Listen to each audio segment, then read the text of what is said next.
You're listening to WCAT Radio, your home for authentic Catholic programming. Well, hi, I'm Phil, and as I always say, this is my attempt to examine my life and encourage you to examine yours.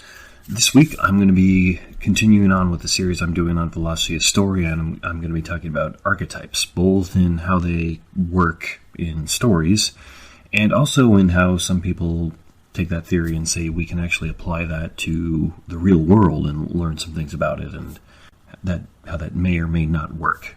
Now, I'm sure even if you haven't at all done any into things around philosophy of story or literary criticism or anything like that, you've heard of archetypes before, even though you probably, if you didn't in any of that, you hadn't heard of the last one I did about the monomyth. Because archetypes are a very, very common thing, a common feature, both in the sense that I'm going to talk about them here and in a casual sense. You'll hear people say things like, oh, that's very archetypal. And typically what they mean by that is that fits a consistent pattern. It's what we would expect, usually like a universal pattern or something along that. Now, archetypes in the philosophy of story or literary sense are actually kind of similar to the monomyth that I talked about last time. Well, not last time, 2 episodes ago. In that they're kind of looking for a universal or universals within story. The difference is that the monomyth was looking at that in the whole of the structure of the story itself, but you could somewhat loosely and a little bit reductively say that archetypes are looking at the characters instead. And people will sometimes conflate the monomyth and archetypes together because they're very similar. But typically, if you find somebody who's all about archetypes, they'll also be all about the monomyth and vice versa. And sometimes in casual speech and people who are just really excited about stories but haven't really dug deep into the literature on this kind of stuff, might actually confuse the two. They're not the same thing, even though they're somewhat similar. And the easiest way to help your mind get around this distinction is to think that archetypes apply to characters, while the monomyth applies to story structure. It's not totally technically true because you can find archetypal story structures, but that's just an easy way to get your mind thinking about the archetypes. Archetypes are the characters or the aspects of the story.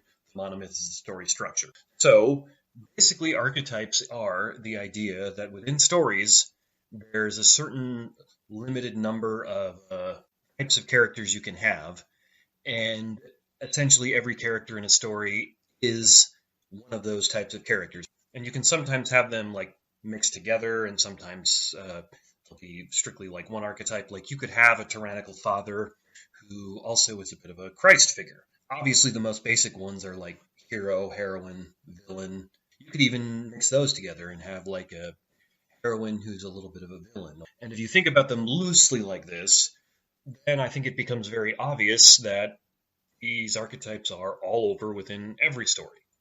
So just to give you some examples of what these are like, just to get you thinking this way, when my wife and I were watching Game of Thrones, it occurred to me that, well, there's a couple of different religions that they follow in that series, but one of them is called the Faith of the Seven, and they worship 7 gods, and the 7 gods are, in many senses, archetype. There's the father, the mother, the warrior, the maiden, the smith, the crone, and the stranger. And I had to look this up because I didn't know, but crone is basically the old woman who's disagreeable, malicious, or sinister, and in folklore she's often archetypal. She's a wise woman who's also maybe a bit malicious. And so those are very, very basic archetypes, but the idea I'm getting at here is very base level. Every character you find in a story is probably going to be something like a father, a mother, a warrior, a maiden, a smith, that is somebody who makes something, an old woman, or a stranger. They're going to probably fit into one of those categories in some way or other. And so you'll get archetypes in all kinds of stories like the wise old father, the tyrannical father. You'll get the bandit, the fool, and there's just so many other ones that I can't even list them all. But if you start reading stories and you start thinking about this, you're going to be able to see so many of these. Dumbledore in Harry Potter is kind of like the archetype of God the Father. And what I mean by that is, at least in the world of Harry Potter, he's essentially probably the most powerful being who's, so to speak, running the world, even to the point that the government of that world, the Ministry of Magic, really can't control him, even though they try to. And he really knows a lot more about what's going on than they do. And Also, doesn't really let other people in, for the most part, on what he's got going on. He thinks that they either can't understand, that it will hurt them if he lets them in on what's going on. He's the top guy with the ultimate plan who wants the good for everybody else, but often acts a bit aloof, kind of like God actually does. That is, God the Father, at least, is in every sense of the word, king of the universe, who knows more about what's going on than anyone else, has more power than anyone else, and has a great plan for everyone that's good. But he doesn't exactly like fill in all the details with all the time. He has a great plan that he's working out, and we kind of have to just decide to trust him on those things. And I know that there's a whole lot more theological nuance in that, which I've talked about before on the podcast, but that's not the point here. And that's similar to how Dumbledore acts in Harry Potter. He's got this great plan that he's going to use to defeat Voldemort and save Harry, which includes even sacrificing himself, so then he becomes a little bit of a Christ figure as well. He doesn't fill in people on the details to the point where it actually irritates Harry and his friends. Or, for another example, the vast majority of superheroes, at least the most popular ones, are orphans. Batman is an orphan. Superman, even though is in many senses an orphan raised by foster parents. Harry Potter is also an orphan who's then raised by his uncle and aunt who are terrible to him. In fact, as I'm even thinking about this, Iron Man, at least when you see him in the Marvel comics, is in many senses kind of an orphan because his parents died before he was an adult, and that gives him issues he has to work out. And if you think about it in a really broad sense, you could even say that Christ is kind of sort of a type of orphan in that Joseph is not his actual real father, even though he has his real mother there, Mary, all the time. So if you apply it loosely, you could say Christ is sort of an orphan in a similar sense. Superman is very much like a Christ figure. He's an archetype of Christ in that he's a hero sent by his father from another world to save us, in part by inspiring us to become better in demonstrating his own virtues through the massive amount of power he demonstrates. At least in the most popular versions of Superman stories, that's what he is. And in the Man of Steel movie, they made that analogy very, very explicit by having him going and talking to a priest, by putting lots of Christ imagery in there, because Superman is a Christ figure in the archetype of Christ. At the end of the Dark Knight, Batman becomes a type of Christ figure because he takes the blame, that is, takes on the sins of another, Harvey Dent, for the good of the whole city. And these are the types of connections you can find when you start to look for archetypes. And this is what I mean when I say you can see them everywhere. You can find Christ figures all over literature in all the good stories. You can find tyrannical fathers all over in the literature. You can find anti-heroes, and on and on we go. So just another example, Gandalf, Aragorn, and Frodo are all mini Christ figures in Lord of the Rings. And what I mean by that is none of them are a complete picture of Christ. It's more like when Tolkien wrote the Lord of the Rings, he said, okay, you have Christ the King, Christ the sacrificial lamb, or the bearer of our sins, and you have Christ the prophet. And he divided those all up and made Gandalf Christ the prophet, Aragorn Christ the King, and Frodo Christ the sin bearer. And it just so obviously plays out when you read that book or watch those movies.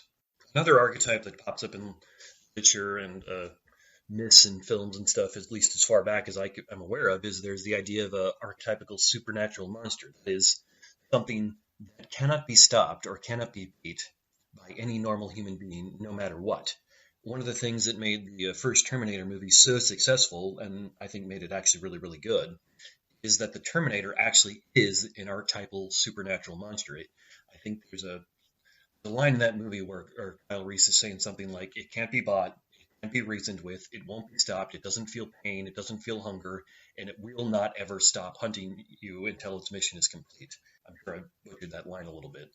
And part of what made that movie so good is it took the archetypical supernatural monster, which you can find in other literature, and slasher horror films make use of that as well, and it gave it a science fiction explanation.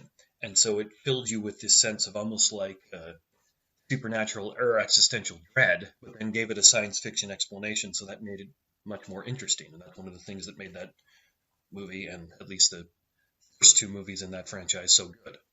And I'll just give you one more off the top of my head example here, but there's also the archetypical fool, and you see that in medieval literature as like the jester, but he's the one who can speak truth to power, i.e. truth to the king, in ways that are humorous or comical so he doesn't offend. And then that's how it works in the like medieval literature and in like Shakespearean plays and stuff like that.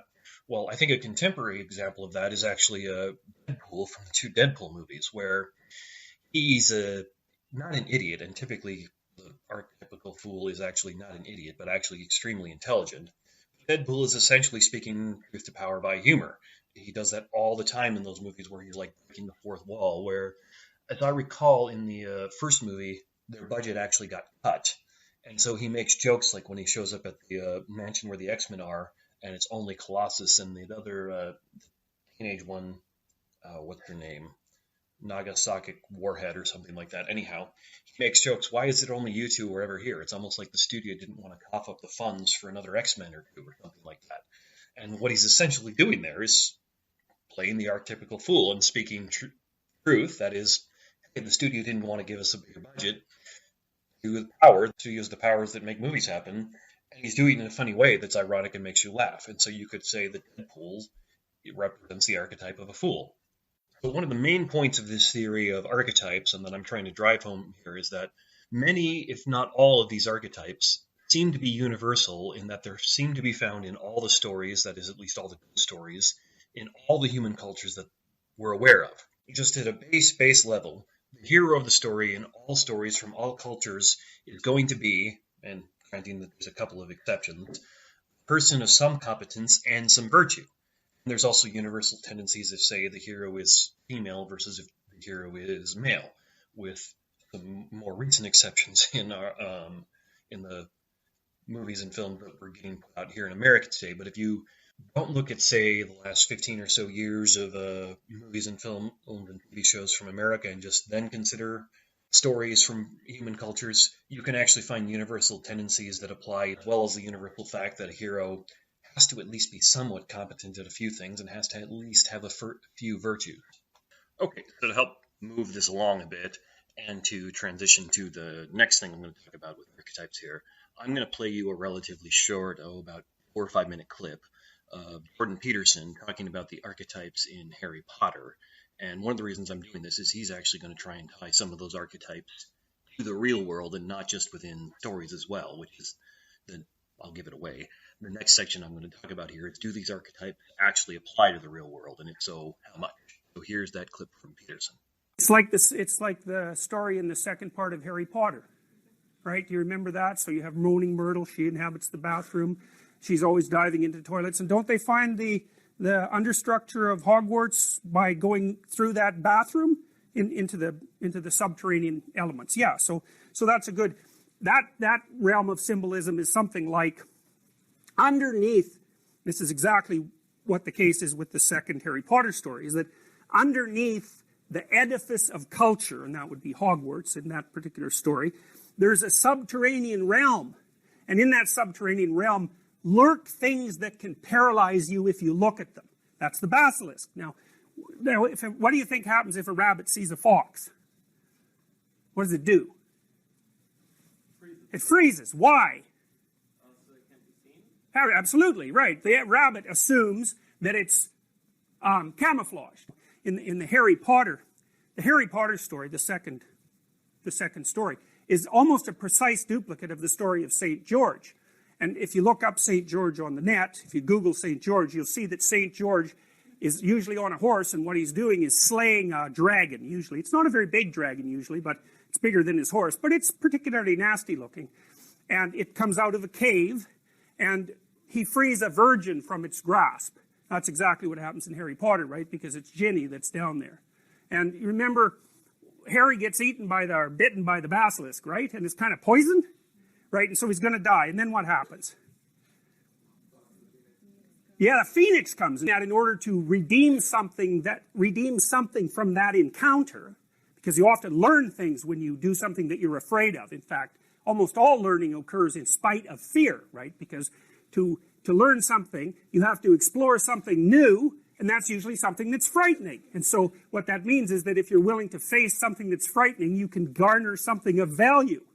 Now, It also may well mean in the context of that story, and you see this in the romance that underlies the first part of Harry Potter, is that, the man who is capable of standing up to predatory reptiles is also the one who is most likely to attract women. And I think that that's been a truth since God only knows when, too. I mean, we have no idea. Harry gets bitten by this basilisk, and part of the reason that the story shows that is because it wants to tell you, the story wants to tell you, so to speak, that the danger that you face when you voluntarily confront something you're afraid of in order to learn is actually a danger. It's real. If you're going to confront something that's dangerous enough and informative enough to like virtually kill you, and you're going to survive, what does that mean? It means that your capacity for death and renewal is what saves you. And so, you think about this, partly what it means is that, like, there you are, but you learn something. Okay, well, once you learn something, you're not the same as you were before you learned it, right? There's a transformation. So that means you're the same as you are because you're still there, but you're also different. And then you might also ask yourself, well, what do you give up when you learn something? And that's an interesting question, because you very seldom learn something that's completely without precedent. Now, if you do, that's really shocking generally, but you generally don't. What happens is that you already have a framework of evaluation that you're using to interpret the world. And it's good enough to get you from place to place, but it's not 100% accurate. And when you encounter something you didn't expect, or something that's frightening, so that you have to transform your knowledge, generally what happens is you have to lose some of what you already presume before you can learn something new. It's like a prejudice or an oversimplification or an element of your ignorance has to be allowed to die before you can incorporate the Harry Potter story. Now, who owns the Phoenix? Dumbledore, right? And he's sort of god of Hogwarts, so to speak. So the Phoenix stands in the same relationship to Dumbledore that Christ stands in relationship to God the Father in Christianity. It's exactly the same kind of idea. Well, it's not exactly the same, obviously, but the underlying structure of the idea is very similar. And if you remember, maybe, what happens to Harry Potter at the very end of the series? What process does he have to go through? He dies, right? And then he comes back to life, right? And he has to die and come back to life in order to defeat evil. It's pretty funny because, a lot of people, especially fundamentalists in the U.S., were all over Harry Potter for its hypothetically anti-Christian occultism, but, the fundamental story, I wouldn't say it's Christian exactly, because it's actually older than Christianity itself. But the main themes in Harry Potter are, like, Christian symbolism informs the main themes to a great degree. And it's funny because most of the time when you go see this sort of thing, how many of you watched all the Harry Potter movies? Yeah, like what the hell's up with that, This woman got people reading 700-page books when they were 10 years old. I suspect a lot of you were those people, So why were you so interested in that stuff? For God's sake, it's about a magic orphan. What's wrong with you people, Magic orphans? Okay, so I won't rehash all the points Peterson made there about how the archetypes work in at least the second Harry Potter story, but you can actually find them all over in a few of the Harry Potter books. It comes out better in the books than it does in the movies, although you can see them in the movies if you're looking for it. So I'm not going to rehash that. Rather, the reason I brought that up is because it's a good transition to another thing about the archetypes, which is, well, are they in the real world? I mean, it's very easy, even if you're skeptically minded, see that these are all over in our stories and literature from all cultures, and you can just find them by looking at them. But what Peterson is doing there is he's trying to pull them out of the stories and connect them to the real world and bring lessons from it, these stories, these archetypes that you can apply to your real life. And you probably caught on that a bit when he was saying that the Christ story is actually older than Christ, where he and I think some other guys like Carl Jung and some other people actually think that these archetypes are real in many senses, in the same sense that, like, say, social laws are real. It's a real social law in America that you're not supposed to walk around naked. You're supposed to wear clothing of some kind, at least most of the time. Now, it's real that social law is different if you go to, say, I don't know, I think some of the tribes that are very, very deep in Brazil don't really wear any clothing. The social law there is different, but those laws are real in the sense that people have them and abide by them. And so he thinks those archetypes are real in that sense, in that they developed evolutionarily, both before our species developed evolutionary and thereafterwards in a more social sense. And so that then leads into the interesting question, well, are they real, at least and if so, in some sense? And you don't necessarily have to go with an evolutionary account of these things. It'd be very, very easy, even if you're a young Earth creationist who thinks the world was created 6,000 years ago, to then say, well, of course they're real. God put them into place in the world just the same as he put into place laws like the law of gravity and moral laws and things along those lines. So you don't necessarily have to go with an evolutionary account in order to think that the archetypes are real, at least in some sense. So probably the key question that you would need to look at if you're approaching this idea of, well, these archetypes are real, is not, well, can I learn things from them and then use those lessons in my life? Because you certainly can. Rather, the question you should be asking is, do we kind of like impose the view of archetypes and the view these stories give us on the world, and then we kind of make sense of it that way? Or is it the fact that these stories, like Peterson thinks, and I think Carl Jung thought as well, they reflect evolutionary development in their account that happened over a long period of time due to processes of like natural selection and social selection as to what works and what doesn't. And so you have a story like that of St. George and the Dragon, or the story of Christ, which I think Peterson has said he thinks Christ is the ultimate example. Even though he doesn't believe in Christ in the same sense I do, from other things I've heard him say, he has an immense amount of respect for Christ as a figure, although he thinks of him a little differently. But anyhow, he would say, well, Christ is the ultimate example of what you should strive for, but he thinks that's a story that like developed kind of over time and then came about, and that's the epitome of what we look for. Sort of like how in evolutionary theory, human beings are a much, much higher life form than, say, dogs, because we developed further and further along. And so if you're looking to answer the question of, well, are they real in the sense that they're actually in the real world, then you need to answer the question, well, what comes prior? Were those archetypes there and the stories we tell reflect that? Or is it the case that we started telling stories that influences how we see and think, and now we're just seeing the archetypes in the world because you can't help but see them at that point? No, I think the obvious and easy answer is that it's actually a bit of both. That what you see and consume, as far as stories and media and things like that, does influence the way you see the world. But it's also the case that stories we tell each other reflect how we see the world. It's a bit of both.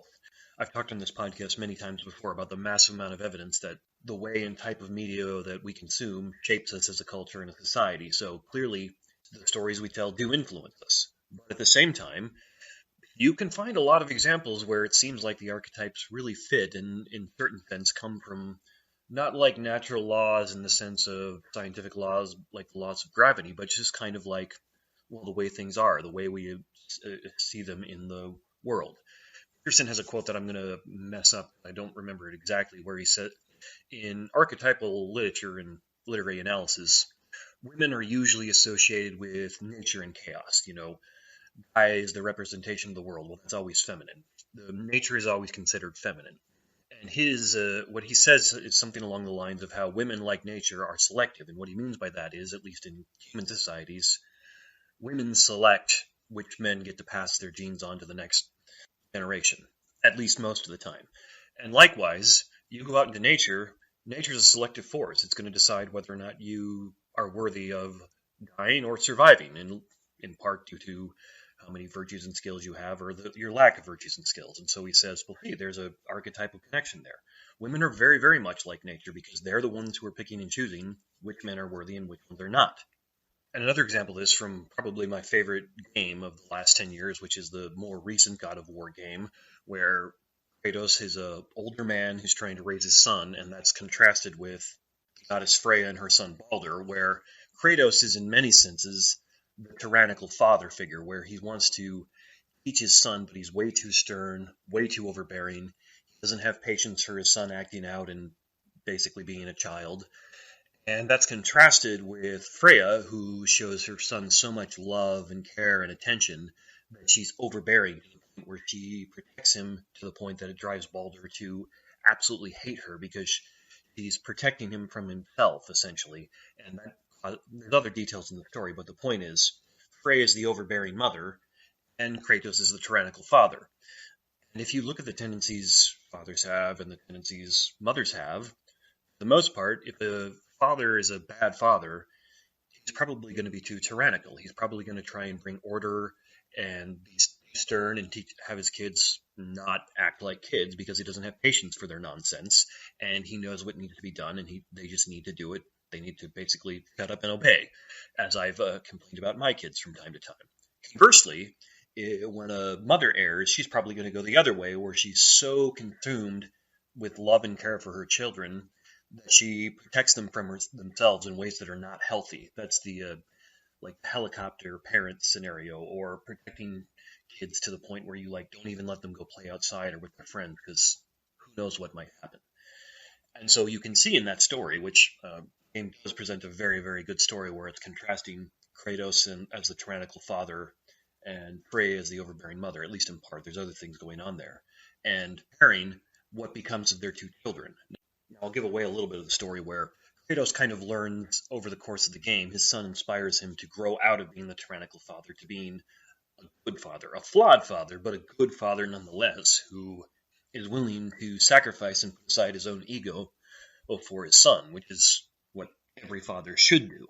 And that's one of the reasons why it's such a wonderful game, is it gives you a good picture of a father struggling to not pass on his own sins and bad tendencies to his son, and trying to balance how am I going to be honest with him, but how am I going to teach him and protect him at the same time.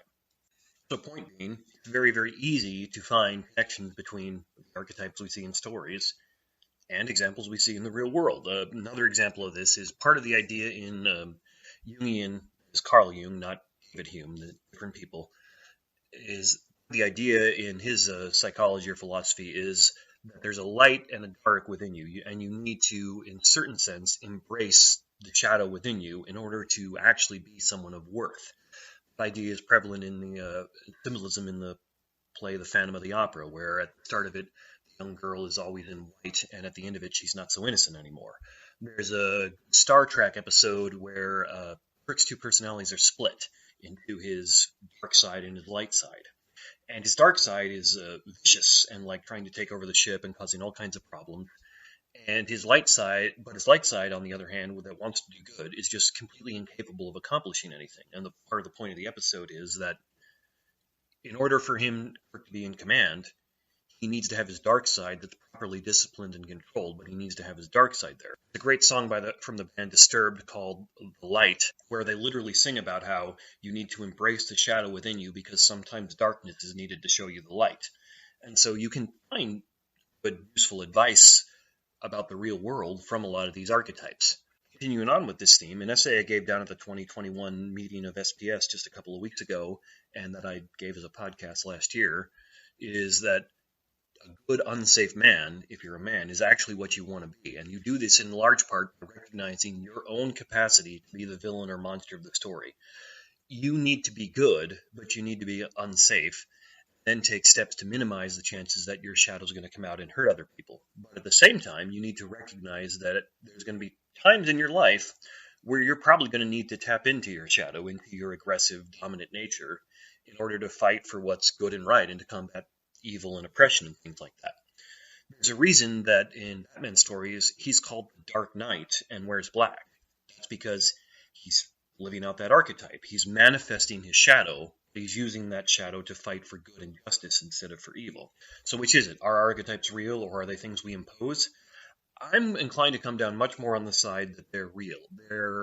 The stories we tell each other as cultures are very universal. You find these archetypes everywhere. And it would seem to me if there wasn't something real about them, you would see a lot of divergence as to which cultures value this trait and things like that. And you see a little divergence.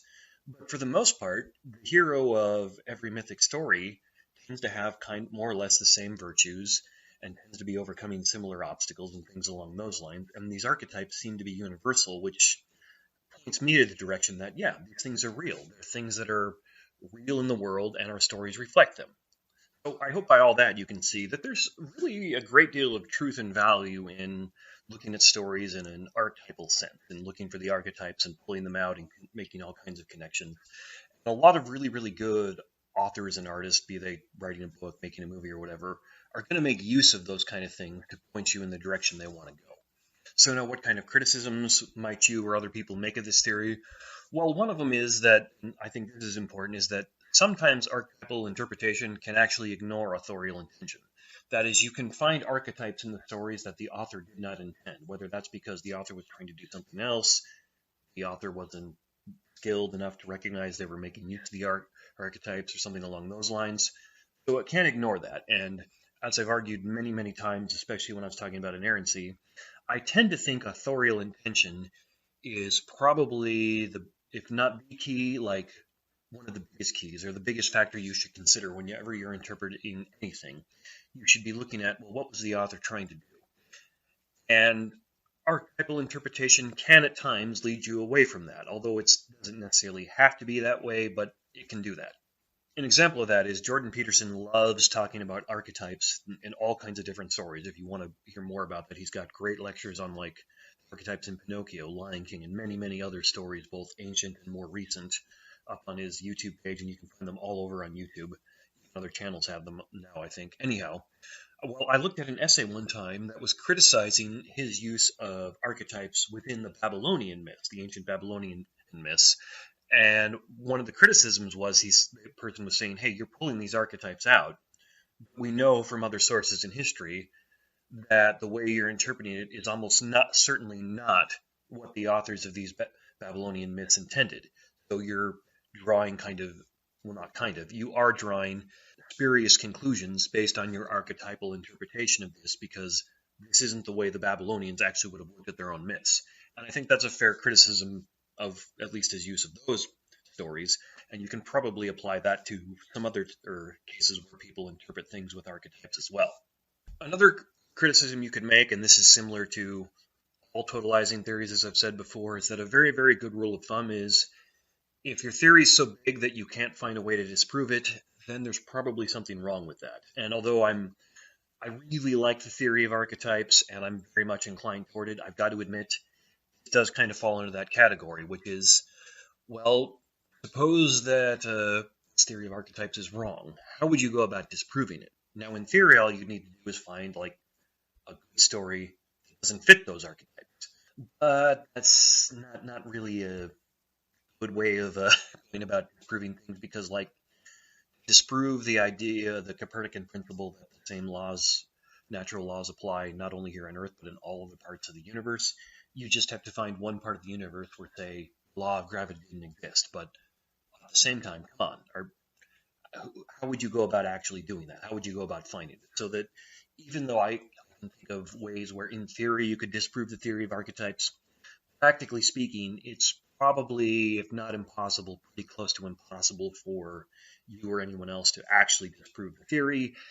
Hence, that's a sign that maybe we should be at least a bit skeptical of theory. And I've kind of more or less bought into this theory, but I've got to acknowledge at the same time it does run up against that rule of thumb that I've talked about before, which is anytime your theory is so big that there doesn't seem to be a practical way to disprove it, probably a sign we need to be skeptical of it.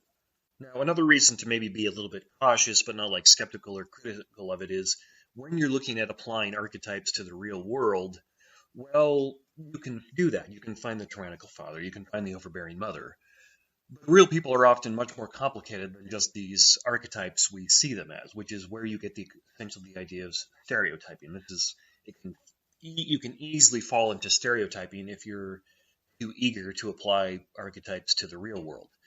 And it's typically wrong in the sense of being like an incomplete or an inadequate explanation. You just look at a person and go, oh, he's just the anti-hero. He's just the stereotypical drunken fool. He's just the Boy Scout of a person. He's just the tyrannical father. She's just the overbearing mother, and so on and so forth. Real people are often more complicated than that. In fact, if you wanted to apply this a bit more fairly, it would be better to say that probably almost everyone in the real world has multiple archetypes working within them to varying degrees at all times. Now, last point I want to make here, and then I'll wrap up, is that I think this theory of archetypes is actually a large part of the reason why there's many contemporary stories in films, TVs, and games that don't actually seem to work for very many people. And it's because creators of those films, TVs, and games explicitly reject the use of these archetypes. And so if you think the archetypes are, at least in some sense, real, like I do, that means that when stories don't reflect those, like, say, the more recent Terminator movie or the recent Star Wars movies, the video game that came out this last year, The Last of Us, or so on and so forth, well, if people aren't seeing those archetypes at work there, or they're being subverted in the wrong way, it's going to leave a bad taste in their mouth, because we're essentially craving stories that at least partially fill those archetypes in some way. We really do want to see the bad guy get his comeuppance and the hero win, even if it costs the hero a lot of things, even if the hero has to die or something along those lines. And that's not to say you can never tell a story where the reverse isn't true, where the bad guy wins or something. You'll still want to see those archetypes working in the background, like you want the story to present it as a very bad and evil thing if the bad guy wins, something along those lines. So I think a large part of the reason why fans of, say, the early part of these franchises, like in the case of Star Wars fans, the original trilogy from the late 70s, early 80s versus the more recent one, they say that these new iterations betray the characters. Well, it's because the creators of these more recent iterations, like of Star Wars and other franchises like Terminator and so on, they explicitly reject the archetypes that those earlier iterations relied on.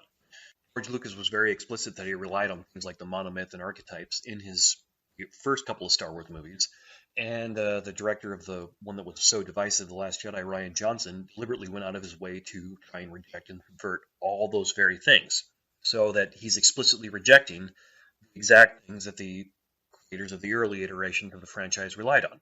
In the same way, in the more recent Terminator movies, the Terminator is no longer like a supernatural monster that's just unstoppable.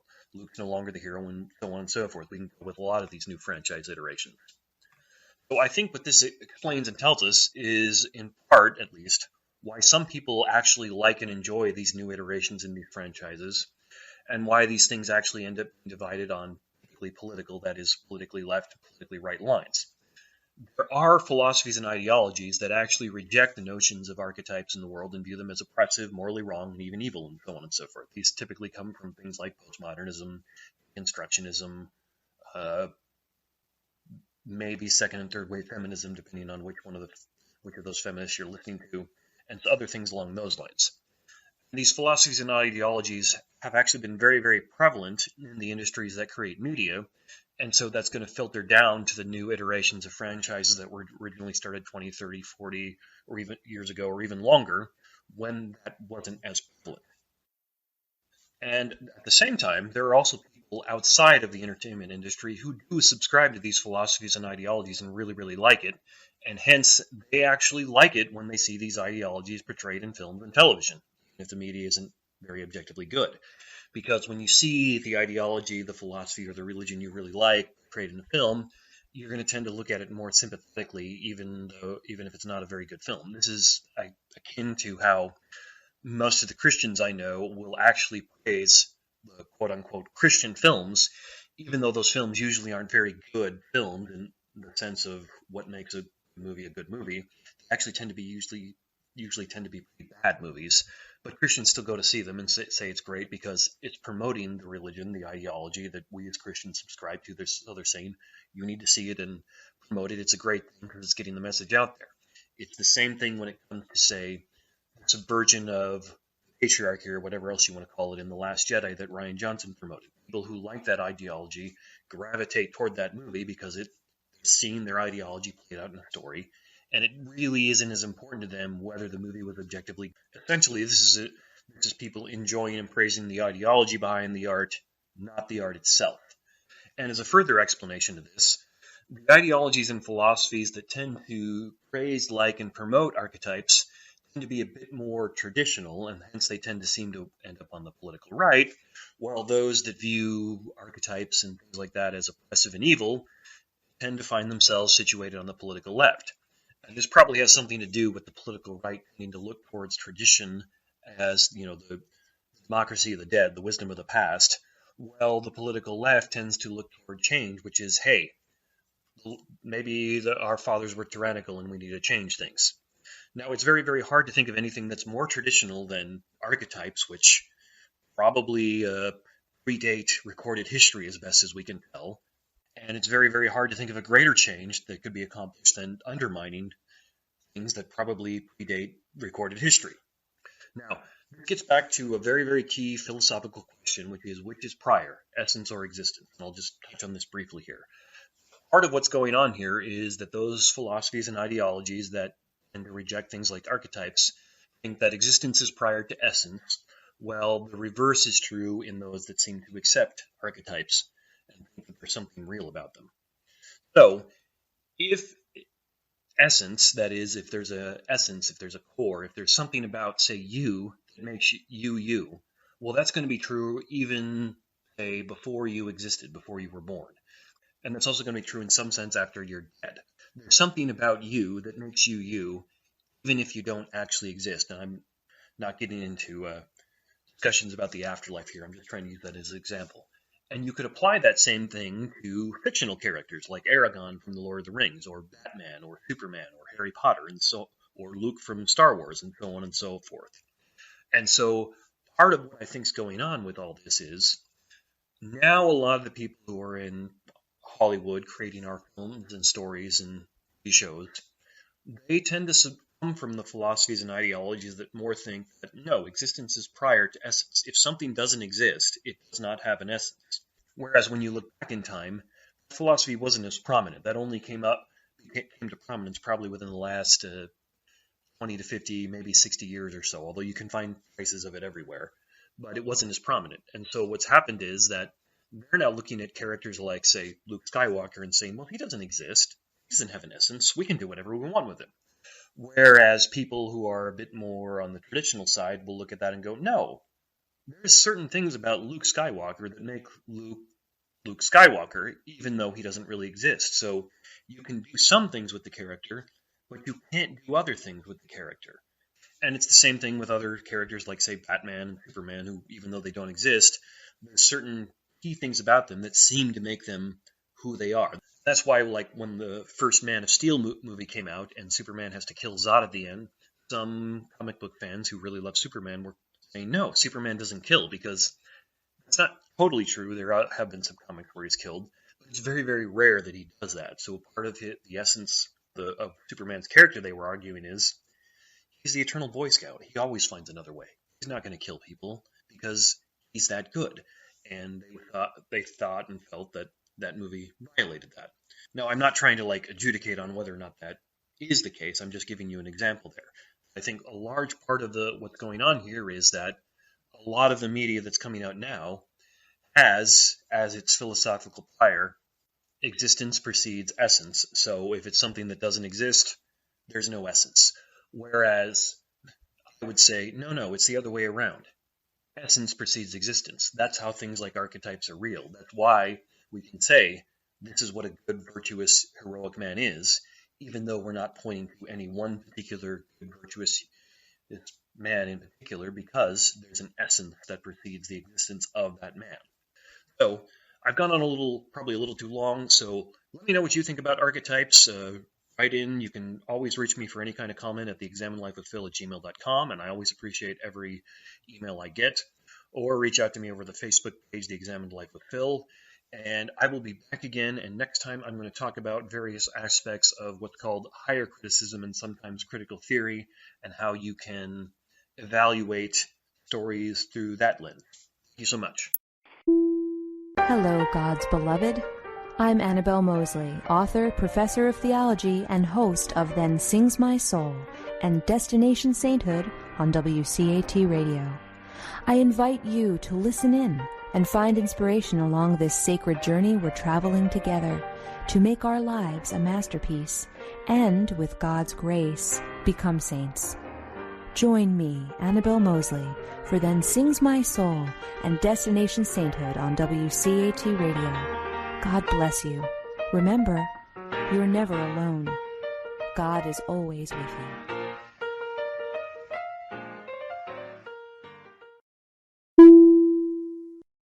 Thank you for listening to a production of WCAT Radio. Please join us in our mission of evangelization. And don't forget, love lifts up when knowledge takes flight.